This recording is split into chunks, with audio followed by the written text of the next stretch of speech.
2020 সালের 1 ফেব্রুয়ারি অনুষ্ঠিত হওয়া ঢাকা দক্ষিণ সিটি কর্পোরেশন নির্বাচনে বিএনপি দলীয় প্রার্থী ইশরাক হোসেনকে বিজয়ী ঘোষণা করেছেন আদালত। 27 মার্চ বৃহস্পতিবার বিকেল 3টার দিকে নির্বাচনী ট্রাইব্যুনালে দায়িত্বপ্রাপ্ত ঢাকার প্রথম যুগ্ম জেলা জজ মোহাম্মদ নুরুল ইসলাম এই রায় ঘোষণা করেন। এ সময় আদালতে উপস্থিত ছিলেন মামলার বাদী ইঞ্জিনিয়ার ইশরাক হোসেন।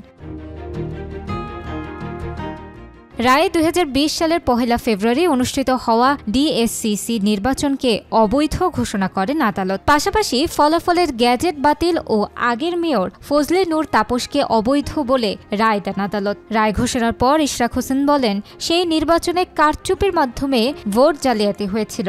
এই রায়ে আমি ন্যায় বিচার পেয়েছি, তবে মেয়র হিসেবে শপথ নেব কিনা তা দলীয় সিদ্ধান্তের উপর নির্ভর করবে।